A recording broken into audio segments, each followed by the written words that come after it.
Well, only in Memphis could you do a segment on restaurants where the topics range from a new restaurant offering the best in fine dining to a booming fried chicken restaurant operator to a local chocolatier who's offering up collard green candy covered in chocolate as one of his specialties. But we actually do have all of those things for you today. Joining me now from her kitchen in East Memphis is Jennifer Biggs, the food and dining editor for the Daily Memphian. Jennifer, thanks for joining us. I first want to talk to you about the success story that is Gus's Fried Chicken, and that's mostly due to owner Wendy McCrory.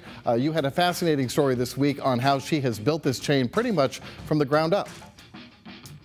Well, of course, she bought it from the Bonner family out in Mason, Tennessee, but she's the one who has taken it across the country. She has 34 restaurants. And Richard, what was so surprising to me was she was 25 years old when she went to this family. Well, she was 24 years old when she went to the family and said, "Can I buy a franchise from you?"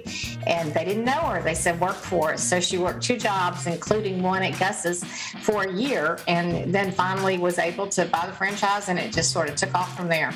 She's really done a lot, and now has bought Leonard's also. So she now owns an iconic Memphis barbecue place and is planning to do something with that too. Very good. She knows what she's doing. Well, next, the fine dining story I mentioned earlier, Chef Kelly English with a big announcement leading up to the grand opening of his new restaurant, Iris, in Laurelwood later this spring or early summer, right?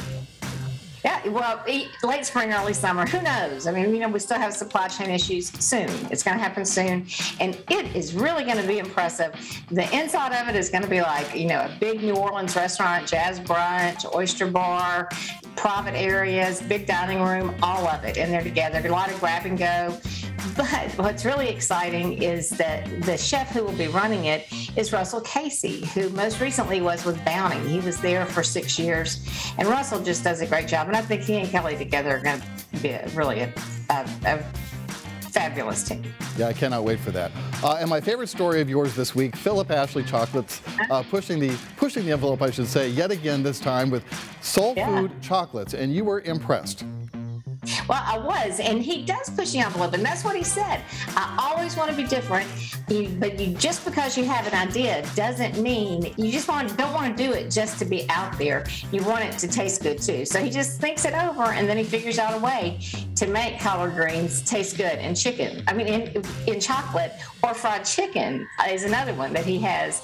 The flavors of fried chicken, not a piece of fried chicken, of course, but the flavors of fried chicken in a piece of chocolate. It's got candied yams and chocolate, macaroni and cheese, cornbread, cranberry sauce. I mean, all sorts of things. And it all tastes good. Barbecue and chocolate. The mac and cheese sounds impressive to me. I got to try that. Well, that is all we have time for this week. To read more about those tasty soul food chocolates, the new restaurant Iris, and Gus's Fried Chicken, just head on over to thedailymemphian.com. That's thedailymemphian.com. Jennifer Biggs is the food and dining editor. Thanks as always, and we'll see you next time, okay? Thanks so much, Richard. All right, John's forecast is next.